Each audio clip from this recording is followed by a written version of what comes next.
to sell your property or stay at your property? That's the question that we're going to discuss today. Let's pour a cup of tea and go over this super important question.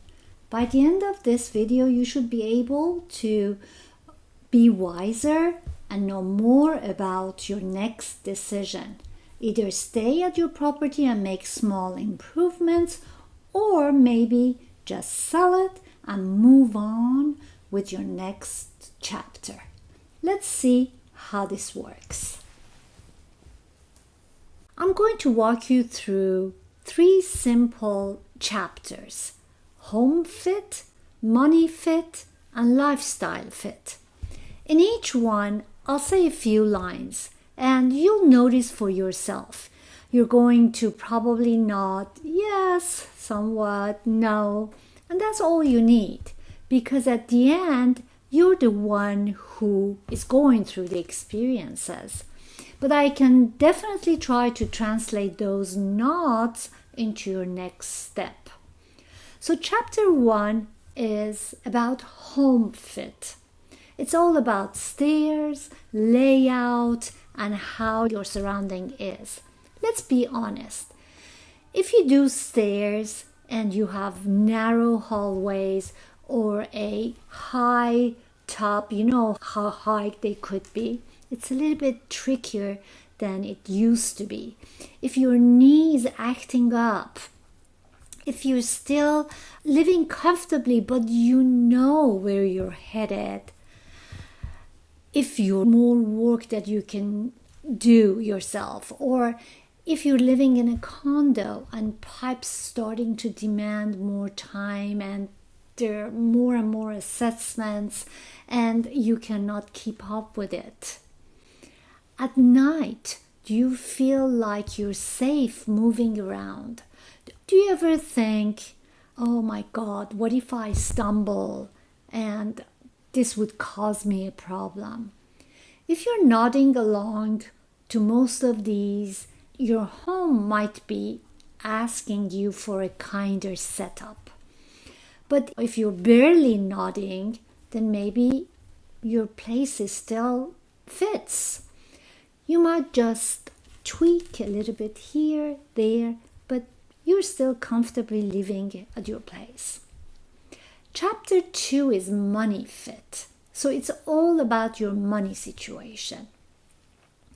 After mortgage or HOA, utilities, insurance, do you still feel calm or you get tense?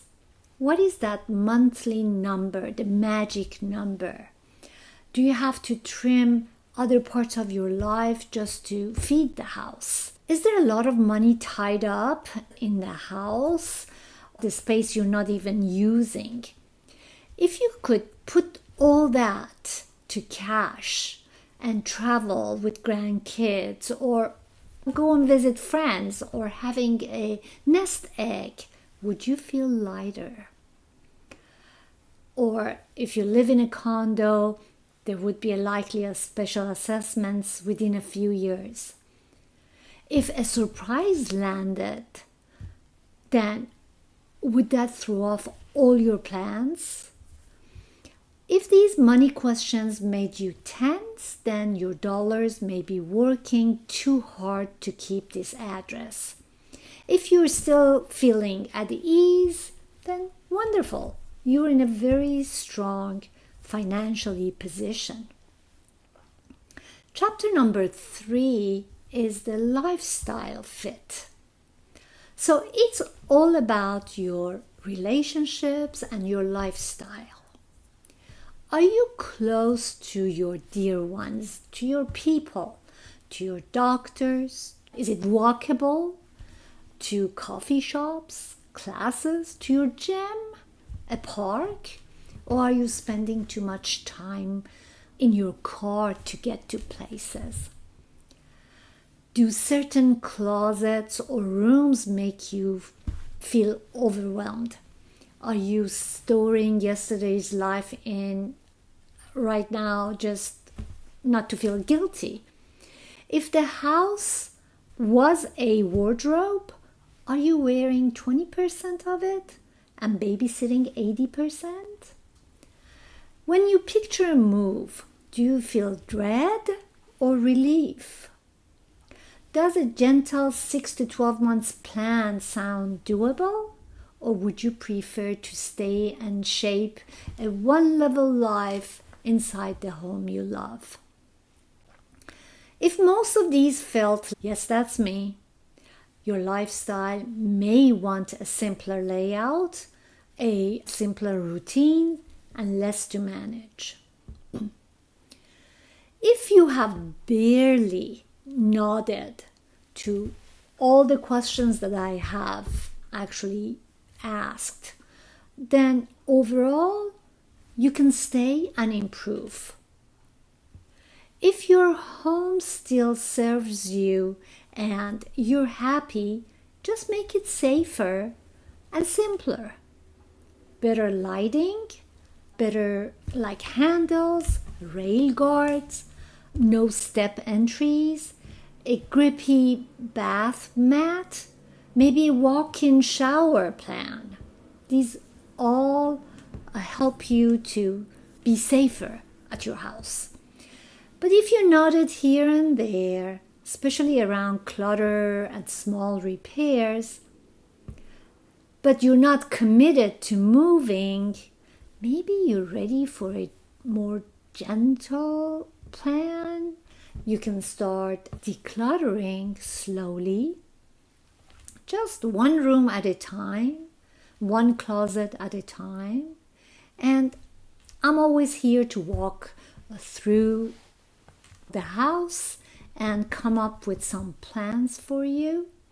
There is no panic, there is no rush. You can do it on your own timeline. But if you nodded mostly through all the sections, especially the safety, surprise costs, and long drives, then maybe it's time to sell and simplify.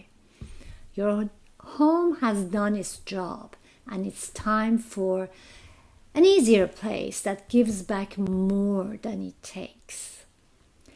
Think a place with elevator, single level, quiet side of the complex, lots of sun, near doctors and grandkids. You can choose your time frame and come up with a plan that protects your cash and your calm. If we were going to put it in steps, the first step, if it's the first chapter, maybe you want to book a 2-hour handyman visit. Change the light bulbs to LED lights, add grab bars, and just go over the projects that make your space safer. If you're in the second category, meaning you probably have to sell, but you have more time, then maybe you want to start a 30-day project with decluttering and taking your time, but having this in mind. If you belong to the third category, that you have to sell and move, then you have to first pick a time and think about what you want to do. Sell first or sell and rent back, all depends on your preference. And then you list your musts. It has to be a single level, elevator, quiet exposure, natural light, storage, close to doctors. And again, I can definitely be of assistance, of an asset to you. If this conversation gave you clarity, let's connect. We can go over each chapter and see what resonates with you. I'm Parnian with Next Chapter LA, and when you're ready, we can brainstorm, connect, just to make sure that your next chapter will be simple, beautiful, and definitely yours. Thank you for watching. Until next.